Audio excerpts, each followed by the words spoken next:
குறைவை போக்கக்கூடிய வார்த்தையை கேட்கும்போது அந்த குறைவுகள்லாம் மாறி நிறைவுக்குள்ளார நம்ம வர முடியும்.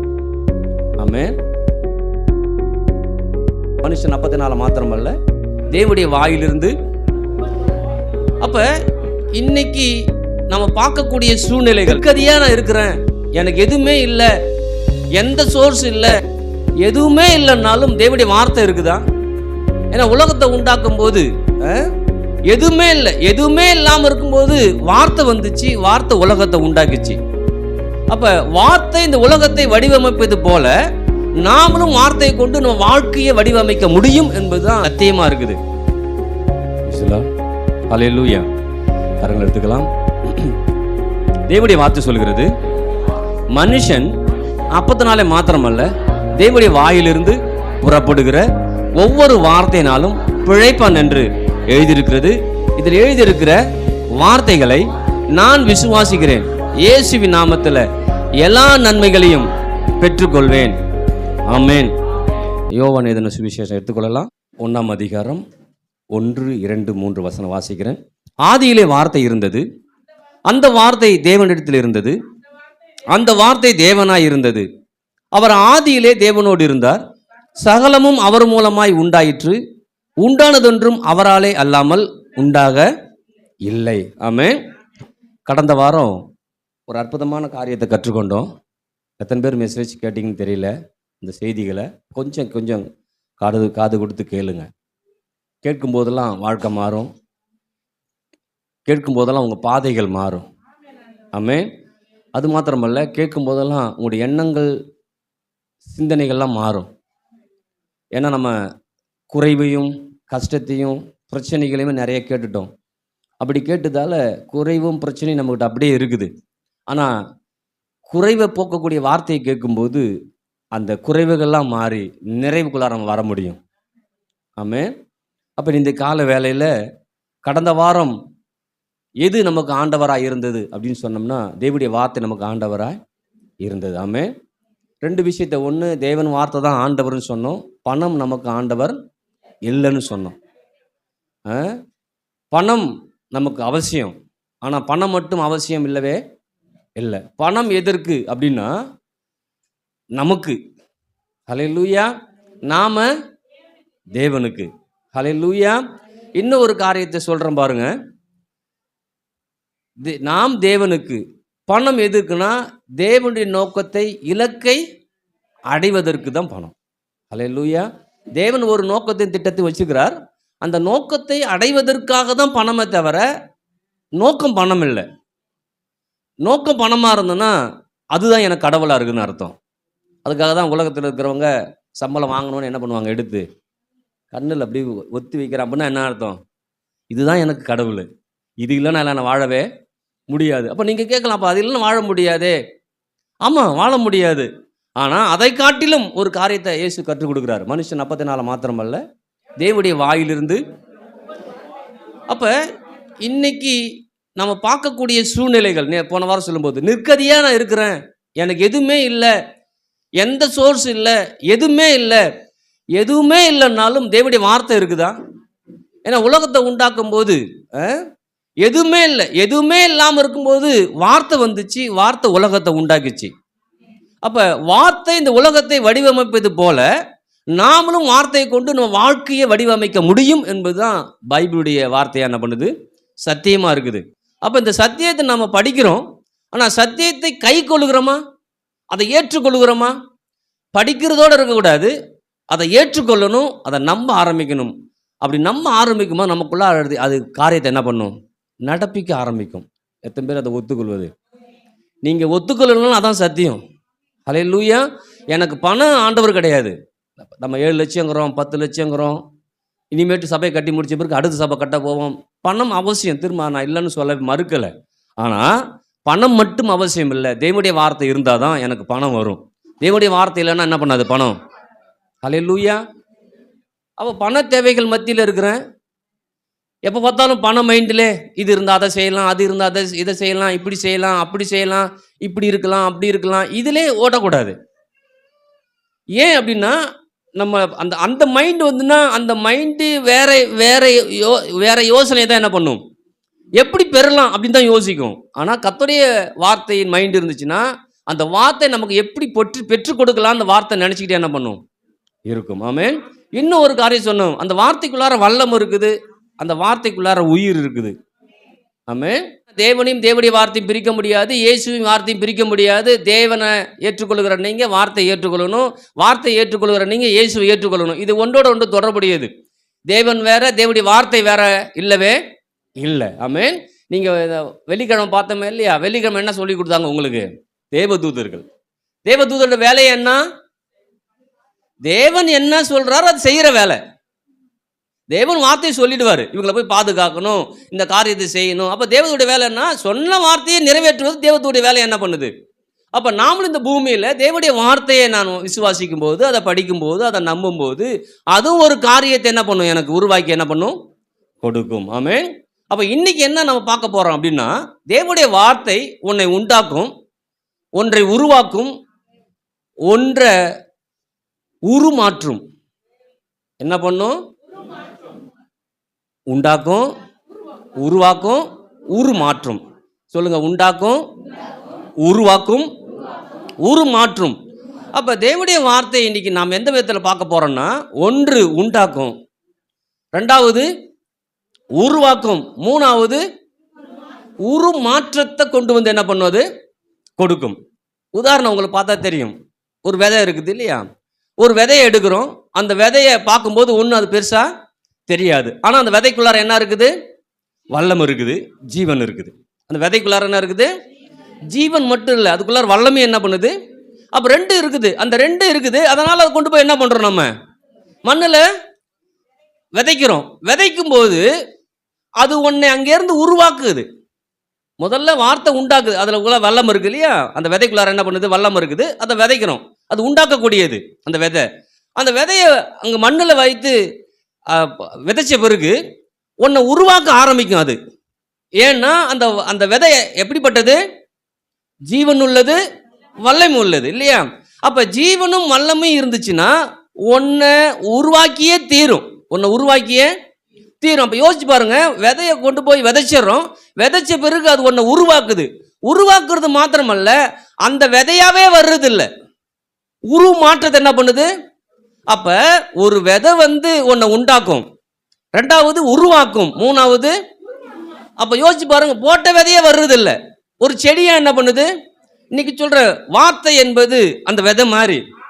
அந்த வார்த்தைக்குள்ளார வல்லமையும் ஜீவனும் இருக்குது. அந்த வார்த்தையை இருதயத்தில் வைக்கும் போது அது என்ன பண்ணும்? ஒன்னை உருவாக்கிக்கிட்டே என்ன பண்ணும்? இருக்கும். உருவாக்க உருவாக்க உருவாக்க அது எப்படி அங்க உருவாக்கி உருவாக்கி வரும்போது அங்கிருந்து ஒரு துளிர் வருகிறதோ அதே போல வாழ்க்கையில ஒரு நன்மைகள் என்ன பண்ணும்? கண்டிப்பா உருமாற்றம் ஏற்படாம இருக்கவே இருக்காது. அல்லேலூயா. இங்க சொல்ற சகலமும் அவர் மூலமாய் உண்டாயிற்று, உண்டானதொன்றும் அவராலே அல்லாமல். அப்ப எல்லாத்தையும் உண்டாக்கக்கூடிய வார்த்தை இருந்துச்சு, இந்த வார்த்தை தான் கடவுளா என்ன பண்ணுச்சு? இருந்துச்சு. அந்த வார்த்தை கடவுளா இருந்து ஆட்சி செய்து கொண்டு என்ன பண்ணுது? இன்ன வரைக்கும் இருக்குது. ஆமென். ஹல்லேலூயா. அதான் ஆதியாகமத்தில் இயேசு வாக்குத்தத்தத்தை கொடுக்குறாங்க இல்லையா, வாக்குத்தத்தத்தை கொடுத்த பிறகு எப்போ அது நிறைவேறுது? யோசிச்சு பாருங்க, பல ஆண்டுகள் போகுது. ஆனா முதல் மனுஷன் வரான் இல்லையா, அந்த மனுஷனே பாவத்துக்குள்ளார போயிடுறான். போனா கூட அந்த வார்த்தை நிறைவேறதுக்காக வருது. அதுதான் பிசாசு என்ன பண்றான்? அந்த வார்த்தை ஒருவேளை என்ன அழிச்சிட போறான்னு சொல்லிட்டு தான் ஆதாம பாவத்துக்குள்ளார உட்படுத்துறான். அடுத்த மனுஷன் வரான், அந்த மனுஷன் மூலம் இன்னொரு மனுஷன் வரான், அந்த மனுஷனை கொலைகாரனாவே என்ன பண்றான்? மாத்திடுறான். இப்படியே போனா அடுத்த மனுஷன், ஒவ்வொரு மனுஷனையும் எப்படியாவது விழ பண்ணுறதுக்கு தான் பார்க்கறானே தவிர எழுந்து நிற்கக்கூடிய காரியத்தை செய்யவே. அப்போ அவன் என்ன யோசிச்சிருக்கிறான்? இந்த வாக்குத்தத்தம் வந்துருச்சு, வாக்குத்தத்தம் என்ன பண்ணும்? கண்டிப்பா நிறைவேறும். அதை நிறைவேறாம இருப்பதற்கு முற்பட்டு கொண்டே இருக்கிறான். அதை முற்பட்டு கொண்டே இருக்கிற தவிர அவனால அதை நிறுத்தவே முடியல. அதான் வேதம் சொல்றது, காலம் நிறைவேறின போது இயேசு என்ன பண்ணாராம்? அப்ப யோசிச்சு பாருங்க, எத்தனையோ ஆண்டுகள் போயிடுச்சு. எத்தனையோ ஆண்டுகள் போனா கூட அந்த உண்டாக்கக்கூடிய வார்த்தை வந்தது தான். உண்டாக்கக்கூடிய வார்த்தை ஒன்னு உருவாக்கிச்சு, உருவாக்கின வார்த்தை ஒன்னு உருமாற்றத்தை கொடுத்துச்சு. ஹல்லேலூயா. இயேசுவா என்ன பண்ணாரு? இந்த உலகத்துக்கு வந்தாராமே. எத்தனை பேருக்கு இது புரியுது? ஏன்னா உண்டாக்கும், உருவாக்கும், உருமாற்றும், இதை நான் மாற்றிக்கவே விரும்பலை.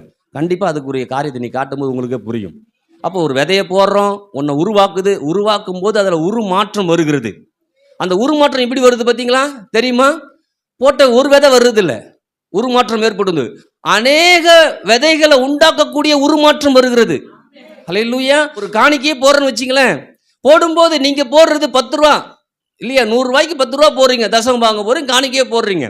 அந்த அந்த 10 தான் அடுத்த 100க்கு ஆதாரமாக என்ன பண்ணுது இருக்குது. அப்போ அடுத்த 100 வரும்போது அடுத்த 10 தான் அடுத்துக்கு ஆதாரம் என்ன பண்ணுது. அப்போ அது என்ன பண்ணுது, உருமாற்றி கொண்டே என்ன பண்ணுது இருக்குது. ஒன்று உண்டாக்குது, என்ன உண்டாக்குது, பலத்தை உண்டாக்குது, சுகத்தை உண்டாக்குது, ஆரோக்கியத்தை உண்டாக்குது. அந்த உண்டாக்கும் போது அதுக்குள்ளார ஒரு உருவாக்கக்கூடிய திறன் என்ன பண்ணுது வருகிறது. அந்த உருவாக்கக்கூடிய திறன் வரும்போது உருமாற்றத்துக்குள்ளார என்ன பண்ணுது போகுது. ஒரு வேலைக்கு போகிற வச்சுக்கோங்க, காலையிலேருந்து வேலைக்கு போகிறாரு, போயிட்டு திரும்ப வரும்போது நான் போனேனாப்பா, அங்கே உட்காந்துருந்தேன், 8 மணி நேரம் ஆன பிறகு பணம் கொடுத்தாங்க, நான் வந்தேன்னா அவங்க சொல்லுவார், உங்கள் வீட்டுக்காரர் வேலைக்கு போகும்போதோ இல்லை குடும்பத்துக்கு வேலைக்கு போகும்போது அங்கே போகிறாரு, ஒரு காரியத்துக்காக போகிறாரு, போகும்போது வேணால் ஒரு பணத்துக்காக போகணும்னு நினைக்கலாம், ஆனால் அங்கே போகும் பணத்துக்காக வேலை இல்லை, வேலைக்காக தான் பணம் கொடுக்குறான். அல்லேலூயா. அப்போ வேலைக்கு போயிடுறாரு இல்லையா, ஏதோ ஒன்று உண்டாகுன்னு போகிறாரு, போய் வேலையை செய்கிறாரு. வேலை செய்ய செய்ய ஒன்று உருவாக்கிட்டே இருக்கும். என்ன உருவாக்கிட்டே இருக்கும் தெரியுமா? 1 மணி நேரம், 2 மணி நேரம், 3 மணி நேரம், 4 மணி நேரம், 5 மணி நேரம், 6 மணி நேரம், 7 மணி நேரம், 8 மணி நேரம் ஆன பிறகு ஒன்று உருவாக்கிடுறது. கையில் வரும்போது உருமாற்றத்தோடு என்ன பண்ணும், நீங்கள் வேலை செஞ்ச வேறு திரும்ப கொடுக்க மாட்டாங்க உங்களுக்கு. 8 மணி நேரம் வேலை செஞ்சப்பா எம்மா வேறு வந்துச்சு, இந்தா எடுத்துப்போ கொடுக்க மாட்டாங்க. அது உருமாற்றத்துக்குள்ளார போய் பணமாக என்ன பண்ணுது அது உன் கைக்கு. ஹல்லேலூயா. அப்போ யோசிச்சு பாருங்க, இந்த வார்த்தை இப்படிதான் உங்களுக்குள்ள வேலை செய்து கொண்டே என்ன பண்ணும் இருக்கும்.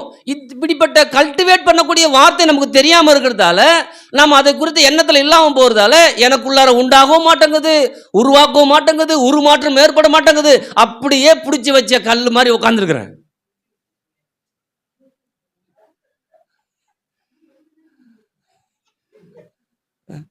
எந்த பலனும் நாங்கள் வரும்போது கழுதியாக பிறந்தா கூட சும்மா தூமிக்கலாம் அப்படின்னு எங்களுக்கு திட்டுவாங்க. அப்புறம் திட்ட ஆரம்பித்தாங்க, கல்லாக பிறந்தா கூட 4 துணியாக துவைச்சிருப்பேன்னு. இப்போ துணி துவைக்கிறதுக்கு மிஷின் வந்துருச்சு, நம்ம கல்லுலாம் தேவையே இல்லை, மாறி போச்சு. சொல்லுங்க, எல்லாம் மாறிடுச்சு. ஆனால் நான் மட்டும் மாறாமல் இருக்கிறேன். இன்றைக்கி நான் மாற்றிக்கிறேன். வார்த்தை என்னை உண்டாக்கும், வார்த்தை என்னை உருவாக்கும், வார்த்தை என்னை உருமாற்றத்துக்குள்ளார கொண்டு வந்தே என்ன பண்ணும், நிறுத்தும். ஹல்லேலூயா. அப்போ யோசிச்சு பாருங்க, இன்னைக்கு அதை குறித்து எண்ணம் இல்லாமலே பைபிள் படிச்சுட்டு இருக்கிறோம்.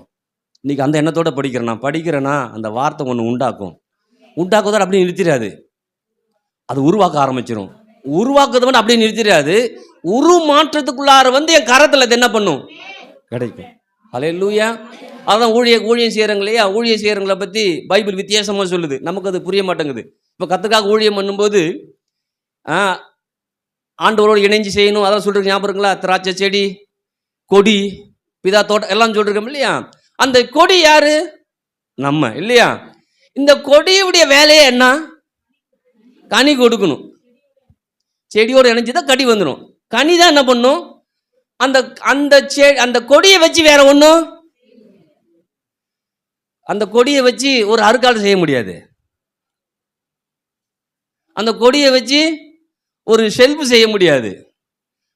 அந்த கொடி அந்த செடியோடு நிலைச்சிருக்கும் போது கனி வரும், செடியோடு நிலைச்சிருக்குன்னா உலர்ந்து போயிடும். அந்த உலர்ந்து போன செடி என்ன பண்ணுவோம், அப்பா அந்த செடி உலர்ந்துருச்சுப்பா, எடுத்து ஒரு பலகையா செய்யன்னு சொல்லுவாங்களா என்ன, யூஸ்லெஸ். அப்போ நம்ம ஊழியம் பண்ணக்கூடிய கர்த்தருக்காக வாழக்கூடிய நீங்களும் நானும் அந்த செடி மாதிரி, இதில் தான் உங்கள் வாழ்க்கை இருக்குது அப்படின்னு சொன்னால் அதில் தான் போகணும். அதை வச்சு வேற ஒன்றும் செய்யவே எத்தனை பேருக்கு புரிஞ்சுதுன்னு தெரியல. ஹல்லேலூயா.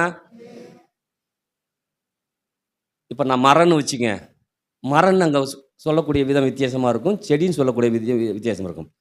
மரமாக இருந்தோம்னா பலவையாக செஞ்சுக்கலாம், ஆனால் செடியாக இருந்தால் எதற்கும் பயன்படாது.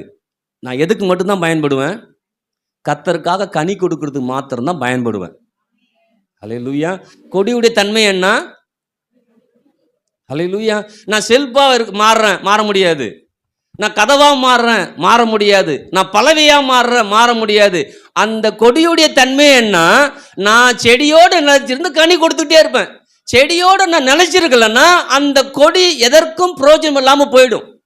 இன்னைக்கு நம்ம பிரயோஜனம் இல்லாம வாழ்க்கை ஏன் வாழுறோம்னா, செடியோட இணைந்து இருந்து அந்த செடியின் மூலமாக கனியை பெறாம நான் ஏதாவது கனி கொடுக்கணும்னு விரும்பிட்டு இருக்கிறேன், செடியோட இணைஞ்சிருக்காம. அப்படி செடியோட இணைஞ்சிருக்காம இருக்கும்போது இந்த கொடியால எந்த பயனும் கொடிக்கும் இல்லை. இந்த கொடியா இருக்கிறதுல அதோட இணைஞ்சு இல்லாம போனா என்னால எதுக்குமே பயன்படாது. என்ன பண்ணுவாங்க, அந்த கொடியை தூக்கி போட்டு நெருப்புல கொளுத்துவாங்க தவிர வேற அதால எந்த எதுவுமே யூஸ் பண்ணவே. இன்னைக்கு உங்களை வச்சு ஏதாவது யூஸ் பண்ணணும்னா எதோட இணைஞ்சிருக்கணும், செடியோட இணைஞ்சிருக்கணும். செடியோட இணைஞ்சிருந்தா என்ன வரும், கனி வரும். செடியோட இடையிலன்னா உங்களாலையும் என்னாலையும் எந்த யூஸும் இல்லவே இல்லை. ஹல்லேலூயா. சரி, திரும்ப விஷயத்துக்கு அப்ப வார்த்தை உண்டாக்கக்கூடிய இது, உருவாக்கக்கூடியது, மாற்றத்தை கொடுக்கக்கூடியது. அப்ப அந்த அடிப்படை நான் என்ன பண்ண போறேன், வார்த்தையை பார்க்க போறேன். தேவையின் மத்தியில் இருக்கிறேன். என் தேவன் தம்முடைய ஐஸ்வர்யத்தின்படி என்னுடைய தனிப்பட்ட ஒவ்வொரு தேவைகளை, நமக்கு என்னன்னா மொத்தமாக படிக்கிறோம். என் தேவன் தம்முடைய ஐஸ்வர்யத்தின்படி என் தேவைகள் எல்லாவற்றையும் கிறிஸ்து இயேசுவுக்குள் மகிமையில் நிறைவாக்குவார். கரெக்டு தான்.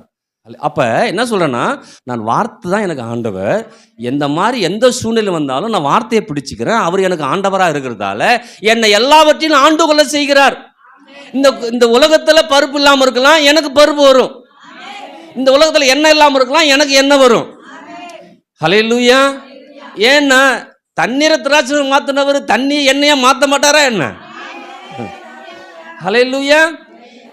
அப்போ வெறுமையா இருக்கிற பாத்திரத்தை நிரம்பக்கூடிய வார்த்தை என்று இருந்துச்சுன்னா, அந்த வார்த்தை எப்படி நிரம்பும்னா, முதல்ல ஒன்றை உண்டாக்கும், அடுத்து உருவாக்கும், ஒன்றை உருமாற்றத்தில் கொண்டு வரும்.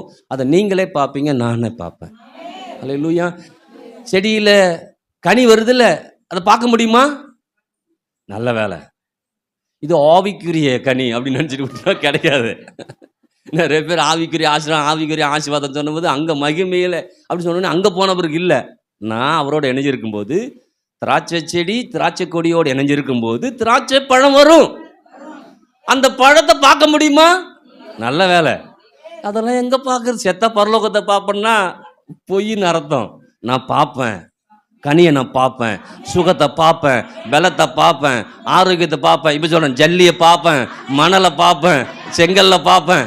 ஹல்லேலூயா. ஏன் வார்த்தை உண்டாக்கி என்ன பண்ணும்? கொடுக்கும். ஹல்லேலூயா. அப்போ வார்த்தை உண்டாக்குச்சுன்னா உருவாக்குதலை கொடுக்கும், பிளஸ் மாற்றத்தை. இப்போ இன்னைக்கு சபை எப்படி இருக்குது?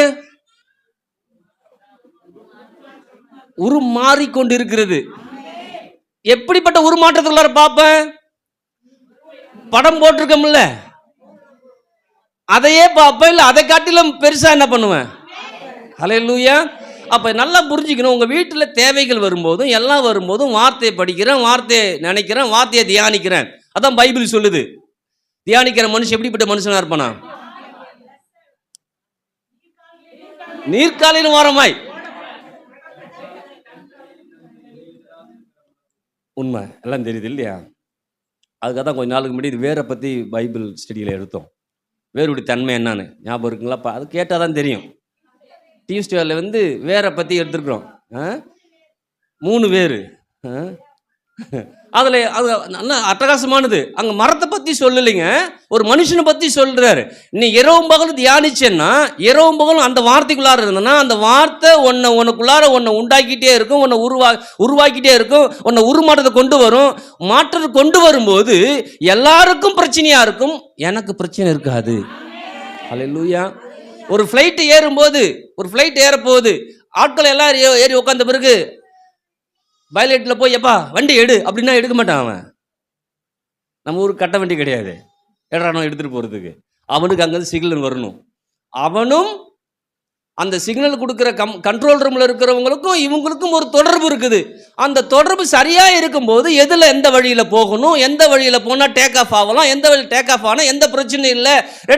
அவங்க 2 பேருக்குள்ள கண்ட்ரோல் அதிகமாக கரெக்டாக இருந்துச்சுன்னா அந்த ஃப்ளைட் என்ன பண்ணுறோம்? அதை தான் சொல்கிறாரு, செடி கொடி கரெக்டாக இருந்துச்சுன்னா டாப்பு டக்கராக போகும்.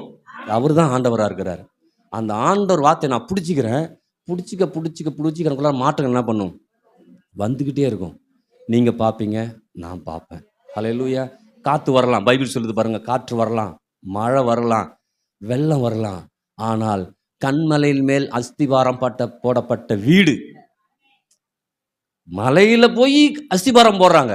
அஸ்திபாரப்பட்ட வீடு மட்டும் என்ன பண்ணாது? ஏன் அசையாது? அது எதுல நிக்குது? வார்த்தையில நிக்குது. வார்த்தையில நீங்க நின்னுட்டீங்கன்னா காத்து வராதுன்னு சொல்ல முடியாது, மழை பெய்யாது சொல்ல முடியாது, புயல் வரும் சொல்ல முடியாது, எதுனாலும் வரலாம். ஆனா நான் நிப்பேன். அதான் சொல்றேன், இந்த உலகத்துல எதுனாலும் வரலாம், எனக்கு அந்த பாதிப்பு வராது. ஹல்லேலூயா. நான் வந்தாலும் சரிதான், நான் ஒருத்தர் மேல கண்மலையின் மேல அஸ்திவாரம் போடப்பட்டவங்களா இருக்கிறேன். எது வந்தாலும் இருதயத்துக்குள்ளார வார்த்தை இருக்குது, என்னை தாங்கி நிறுத்தும். அந்த நிறுத்தும் போது எது வந்தாலும் எனக்கு எந்த சேதமும் வராது. ஹல்லேலூயா. அப்போ இன்னைக்கு நல்லா முடிவு பண்ணிக்கணும், வார்த்தை நான் படிக்கிறேன். வார்த்தை படிக்கும் போதெல்லாம் அது எனக்குள்ளார ஒரு காரியத்தை உண்டாகுது. எதற்காக நான் படிக்கிறேனோ, எந்த காரியத்துக்காக படிக்கிறேன், ஹல்லேலூயா, எந்த வசனத்தை படிக்கிறேன், எதற்கு படிக்கிறேன், அதுக்குரிய காரியத்தை என்ன பண்ணுவது? செய்யாம இருக்கவே இருக்காது. ஏன்னா வார்த்தையின் தாக்கம் அப்படிப்பட்டது. அது சொல்லிட்டு அந்த சொன்ன வேலை என்ன பண்ணுது? நிறைவேற்றும். செய்யறது சொல்ல நிறைவேற்றும். ஹல்லேலூயா. காலம் நிறைவேறின போது அப்ப நிறைவேறிச்சு. வார்த்தை மாம்சம் என்ன பண்ணுச்சு? வந்துடுச்சு. அப்ப அதன் பிறகு போய் எங்கடா மாம்சத்தை காணு பார்க்கறது இல்லவே இல்லை. ஹல்லேலூயா. அப்ப இன்னைக்கு நீங்க நாள் முடிவு பண்ணிக்கணும், வார்த்தையை நான் நம்புறேன், அந்த வார்த்தை என்னை உண்டாக்கும், என்னை உருவாக்கும், விசேஷமாய் உரு மாற்றத்துக்குள்ளார என்ன பண்ணும்? கொண்டு வந்தே சேர்க்கும். நீங்க ஒரு வசனத்தை ஆதாரத்தை பார்க்கும்போது உங்களுக்கு நல்லா தெரியும். ஆதியாகமம் எடுத்துக்கொள்வோம். 1:26 மனுஷன் எப்படி உண்டாக்குனார் ஆண்டவர்? பின்பு தேவன் தமது சாயலாகவும் நமது ரூபத்தின்படியையும் மனுஷனை உண்டாக்குவாக. இருங்க சிஸ்டர். அப்ப வார்த்தை என்ன பண்ணுது? வருகிறது. வந்தவொடனே மனுஷன் என்ன பண்றான்? உண்டாயிட்டான். ஆமே. 2:7 படிங்க சிஸ்டர். தேவனாய் கர்த்தர் மனுஷனை பூமியின் மண்ணினாலே உருவாக்கி. இருங்க, அங்க உண்டாக்குறாரு, இங்க மண்ணால உருவாக்குறாரு. அதுல அடுத்து படிங்க சிஸ்டர். ஜீவ சுவாசத்தை அவன் நாசியிலே ஊதினார், மனுஷன். நல்லா கேட்டுக்கணும், முதல்ல வார்த்தை உண்டாக்குது ஒரு மனுஷனை, நமது சாயல் ரூபத்திலே உண்டாக்குவோன்னு சொல்லி. ரெண்டாவது சொல்லுது மண்ணினாலே உருவாக்கி. முதல்ல வார்த்தை ஒரு மனுஷனை உண்டாக்குது, ரெண்டாவது உருவாக்குது, மூணாவது ஒன்று செய்யுது. என்ன செய்யுது தெரியுங்களா? இங்க எப்படி உருமாற்றுது?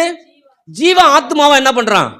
அப்ப யோசிச்சு பாருங்க, ஒரு வார்த்தை வந்துருச்சுன்னா உன்னை உண்டாக்கும், உன்னை உருவாக்கும், உன்னை உருமாற்றும்.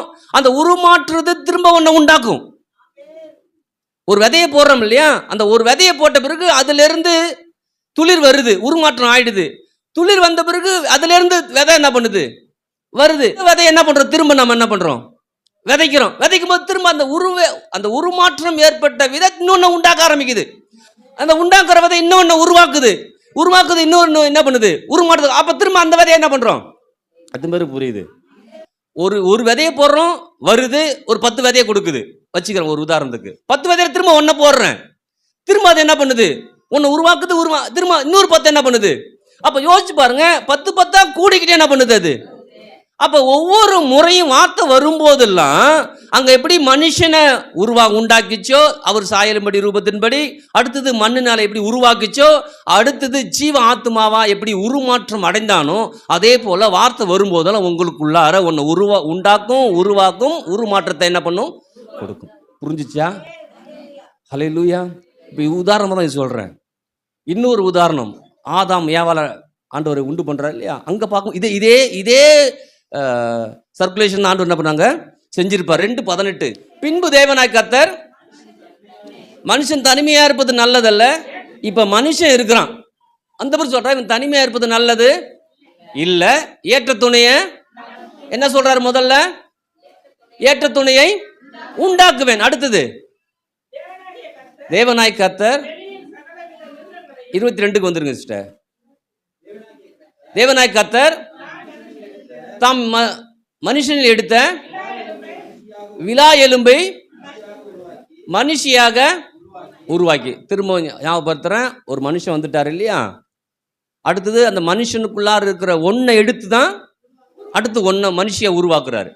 மூணாவது ஒரு காரியம் 23 படிங்க. அப்பொழுது ஆதாம், இவள் என் எலும்பில் எலும்பும் என் மாம்சத்தில் மாம்சமுமாய் இருக்கிறாள், இவர் மனுஷனில் எடுக்கப்பட்டபடியினால் மனுஷி. அப்ப மனுஷன் வரான், மனுஷன்டிருந்து உண்டாக்குனார் இல்லையா. அடுத்தது மனுஷி வருது. மனுஷி எதுல முதல்ல எதுலேருந்து வருது? விலா எலும்புல வந்து. விலா எலும்புல தான் மனுஷியா வருது. அந்த மனுஷி எப்படிப்பட்ட மனுஷியா வருது? இன் எலும்பில் எலும்பும். அப்ப உருமாற்றத்துள்ள என்ன பண்ணுச்சு? முதல்ல வரும்போது உண்டாகுது, அடுத்தது என்ன பண்ணுது? ஒன்ன உருவாக்குது. உருவாக்கக்கூடிய இது ஒன்னு உருமாற்றத்துள்ள என்ன பண்ணுது? வருது. அப்ப யோசிச்சு பாருங்க, இப்படிதான் ஒவ்வொரு வார்த்தையும் முதல்ல உண்டாகும், அப்புறம் ஒன்னு உருவாக்கும், உருவாக்கத்தின் மூலமாக ஒரு என்ன பண்ணும்? உருமாற்றத்துக்குள்ளார வரும். ஒரு காரியமும் உண்டாகி உருவாகி உருமாற்றம் உண்டாகி உருவாகி உருமாற்றத்துக்குள்ளார வர வர வர பெருக்கம் ஏற்படுது. ஹல்லேலூயா. அப்ப யோசிச்சு பாருங்க, நமக்குள்ளார குறைவு இருக்குது அப்படின்னா ஏன் குறைவு இருக்குதுன்னா வார்த்தையின் தாக்கம் உண்டாக்கும் உருவாக்கும் உருமாற்றம் தெரியாம படிச்சுட்டு இருக்கிறோம். ஆனா அது கண்டிப்பா உன்னை உருவாக்கும், ஒன்னு உருமாற்றத்துல கொண்டு வரும். உன்னை உருவாக்கும்னா கண்டிப்பா எனக்குள்ளார என்ன வரும்? பெருக்கம் என்ன பண்ணும்? ஏற்பட ஆரம்பிக்கும். பெருக்கம் ஏற்பட ஏற்பட ஏராளம் ஆரம்பிக்கும். ஏராளம் ஏற்பட தாராளம் உருமாற்ற போக போக எனக்குள்ளார கொஞ்சம் பெருக்கம் வரும். ஆரம்பிப்பாரு, பெருக்கம் கொஞ்சம் ஏராளமா வரும். ஆண்டவர் ஒரு நாள் தாராளமா என்ன பண்ணும்? அப்ப தாராளம் வந்து என்ன பண்ணுவோம்? இங்கே கொடுத்துட்டு போயிடுவீங்க. அப்ப எது முக்கியம் அவசியம்? எப்படி தாராளமா வரும், எப்படி ஏராளமா வரும்? இல்ல, நான் வார்த்தைக்குள்ளார போறேன், அது ஒன்றை உண்டாக்கும் உருவாக்கும் உருமாற்றத்தில் கூறும். வரும்போது உருவாக்க உருவாக்க உருமாற்றம் ஆரம்பிக்க போக போக போக போக என்ன பெருக்கம் வரும். பெருக்கம் வர வர என்ன பண்ணும்? அடுத்தது ஏராளம் வரும். ஏராளம் வர வர அப்ப எல்லாருமே சபையில் இருக்க எல்லாருமே தேவனுடைய வார்த்தையால் உண்டாகும் போது உருவாக்கும் போது உருமாற்றம் ஏற்படும் போது ஆட்டோமேட்டிக்கா பெருக்கமும் வரும், ஏராளமும் வரும், தாராளம் வரும், எல்லாம் நிறைஞ்சிருக்கும். ஹல்லேலூயா. பெருக்கம் ஏராளம் தாராளம் வந்தா அள்ளி கொடுப்போம். ஹல்லேலூயா, ஹல்லேலூயா. அந்த உண்டாக்குறதையும் உருவாக்குறதையும் உருமாற்றத்தையும் தெரிஞ்சிட்டிங்கன்னா தான் பெருக்கம் ஏராளம் தாராளம் வரும். இந்த ஏராளம் தாராளம் வரும்போது திரும்ப உண்டாக்கக்கூடியதை நம்ம நினச்சிக்கணும். இந்த ஏராளம் தாராளம்லாம் நான் ஏதோ முழங்கால் படிக்கிட்டு 3 மணி நேரம் ஜெபிச்சு அதால் வந்துருச்சுன்னு நினச்சிங்கன்னா உண்டாகாது, உருவாகாது, உருமாற்றம் வராது.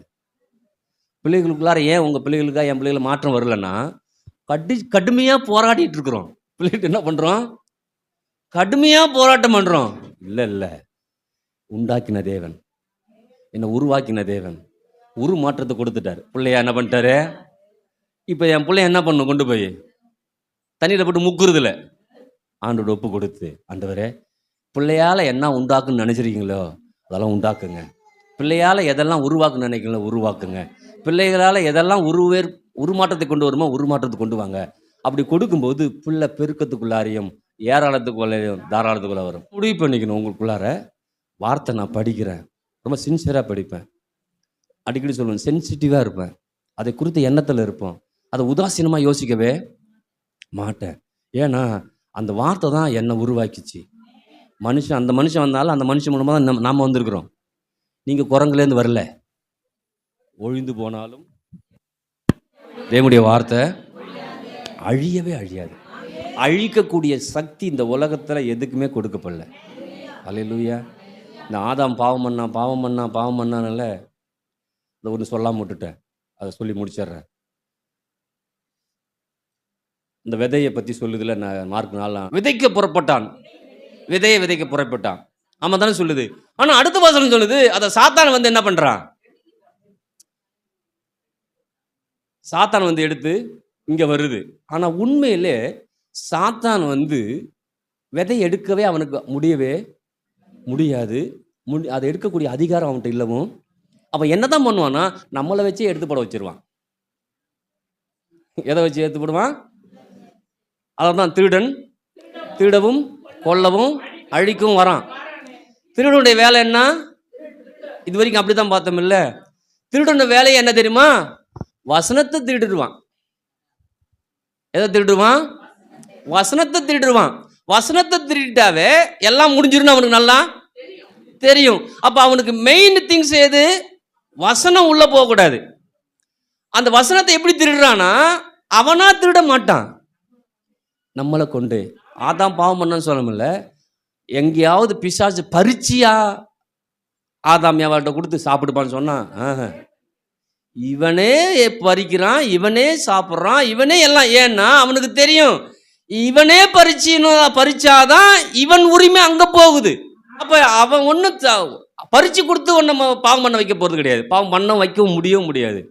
இவனுக்குள்ளார ஒரு விருப்பத்தை ஆண்டவர் வச்சுக்காரு. இந்த விருப்பம் செயல்படுது.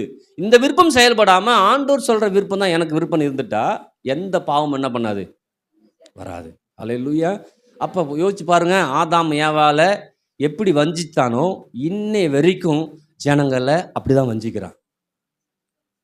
ஒன்று சொல்லுதுல, சாத்தான் வந்து எடுத்து போடுறான், அவன் எடுத்து போடல, நம்மளை வச்சு எடுத்து போடுறான். எப்படி பிள்ளை எடுத்து போடுறான் தெரியுமா? கஷ்டத்தையும் கவலையும் பிரச்சனையும் நெருக்கத்தையும் போராட்டத்தையும் உலக கவலையும் அதை கொடுத்து கொடுத்து கொடுத்து கொடுத்து 3 நிலமும் அவுட்டு. 3 நிலமும் எந்த நிலம் அவுட்டு? வழியறிக்கை அவுட்டு, முள்ளுள்ள இடம் கற்பார் அவுட்டு, முள்ளுள்ள அவுட்டு, எல்லாம் அவுட் ஆயிடுது. ஆனால் ஒன்று மட்டும் என்ன பண்ணுது? நிற்குது. ஏன் நிற்குது? அது நல்ல நிலத்துல இல்லை, அந்த நல்ல விதையை நம்புது, அந்த நல்ல நிலம் ஏற்றுக்குது. ஹல்லேலூயா சொல்லுது, ஏற்றுக்கொள்ளுகிறவன் இல்லையா? நல்ல நிலத்தை விதைக்கப்பட்டனும் வசனத்தை என்ன பண்ணுறான்? ஏற்றுக்கொள்கிறான், அதை நம்புறான், அதிகமாக நம்புறான். அதையே நம்பி அதையே சார்ந்து இருக்கிறான். அவனுக்கு 100 மடங்கு பலன் என்ன பண்ணுது? வருகிறது. ஆனால் பிசாசு சத்தத்தை கேட்டுட்டு, பிசாசு வார்த்தையை கேட்டுக்கிட்டு குறைவை பற்றியும் கஷ்டத்தை பற்றியும் அதை பற்றியும் இதை பற்றியும் காட்டுவான். இயேசு கிறிஸ்துவ அப்படி தான் காமிச்சான், இதை காமிச்சான், அதை காமிச்சான், இப்படி காமிச்சான், அப்படி காமிச்சான். எதுக்கும் பிடி கொடுக்கல, வார்த்தையாகவும் காமிச்சான். உன் வார்த்தை இப்படி சொல்லுது, உன் வார்த்தை சொல்லுது. வார்த்தை சொல்லும்போது எதை வச்சு தான் இவர் ஜெயிச்சாரு? வார்த்தையை வச்சு தான் ஜெயம். நம்ம எதில் தான் இருக்குது? அப்போ வார்த்தையை பிடிச்சிட்டோம்னா உண்டாக்கும், உருவாக்கும், உருமாற்றம், வெற்றி. உண்டாக்கும், உருவாக்கும், உருமாற்றம், ஏராளம். இப்படிதான் பெருக்கம், தாராளம், ஏராளம். உங்களுக்கு குறைவே வராது. ஹல்லேலூயா. நீங்க குறைவே பார்க்க முடியாது. வார்த்தையில குறைவு இருக்குதுன்னா நீங்க குறைவே பார்க்கலாம். நீங்க முடிவு பண்ணி இன்னைக்கு குறைவு, நான் குறைவில் இருக்கிறேன்னா அப்ப இந்த வார்த்தை குறைவுது, அவ்வளவுதான். கூட்டி கழிச்சு அதுக்குன்னா யார் என்ன வந்து இவங்க இருக்குமோ அவங்க இருக்குமோ இப்படி இருக்கிறோமோ அப்படி இருக்கிறோமோ யார யாருக்கு ஜெபம் பண்றாங்களோ, யார் செஞ்சாலும் உங்களுக்கு பலிக்காதுங்க. இஸ்ரவேலுக்கு விரோதமான மந்திரமும் யாக்கோபுக்கு விரோதமான குறி சொல்லுதலும் இல்லை. மந்திரமே குறி சொல்லுதலே இல்லாமல் போச்சுன்னா இதை ஒன்று நம்மளை ஒன்றும் பண்ணவே. இன்னைக்கு கர்த்தருடைய வார்த்தையை பெருசா யோசிங்க. எதுவுமே நம்மளை சேதப்படுத்த முடியாது. நாம் நம்மை சேதப்படுத்தாம நாம் நம்முடைய கர்த்தருடைய வார்த்தைக்குள்ளார் நம்ம பலத்த கரத்துக்குள்ள அடங்கி இருந்துட்டோம்னா அந்த வார்த்தை என்னை உயர்த்த ஆரம்பிக்கும் பாருங்க. அந்த உயர்வும் மேன்மையும் யாரும் தடுக்க முடியாது. ஒரு குறுகிய கண்ணோட்டத்தில் பார்த்தோம்னா இது ஓகே தான். ஆனால் அப்படி பார்க்கறது இல்லை. 10 வருஷத்தில் ஆண்டவர் மகத்தான காரியத்தை செய்திருக்கிறார். இன்னும் அநேக சபை கட்ட முடியாமல், இடம் கிடைக்காம, இடம் இல்லாமல் அலமோதி இருக்கிற காலத்தில் கர்த்தர் நமக்கு இடத்த கொடுத்து, சபையை கொடுத்து, சபை பிள்ளைகளை கொடுத்து, நல்ல ஜெபிக்கிற பிள்ளைகள், நல்ல வேலை செய்யக்கூடிய பிள்ளைகள், உங்களுக்குள்ளார ஆற்றலின் திறமையை கர்த்தர் வச்சுக்கிறார். வார்த்தையின் மூலமாக வெளிப்படும். அதனால் வார்த்தையை படிக்க ஆரம்பிச்சிருங்க. உங்கள் வாழ்க்கையில் இது வரைக்கும் உண்டாகாத காரியங்களை கர்த்தர் உண்டாக்குவார். நிறைவேற காரியங்களை நிறைவேற்றுவார். இது வரைக்கும் சாதிக்க முடியாத காரியத்தை சாதிக்க வைப்பார். கடன் வாங்காமல் கடன் கொடுக்கும்படியாய், வாளாய் இல்லாமல் தலையாய் இருக்கும்படியாய், கீழாய் இல்லாமல் மேலாய் இருக்கும்படியாய், உயர்ந்திருக்கும்படியாய், சிறந்திருக்கும்படியாய் கர்த்தர் உங்களை செய்வார். அப்படியே செய்வார். கர்த்தருடைய வாய் இது சொல்லிட்டு. ஹல்லேலூயா. கண்டிப்பாக கர்த்தர் நிறைவேற்ற போதுமானவராய் இருக்கிறார். எழுந்திருக்கலாமா?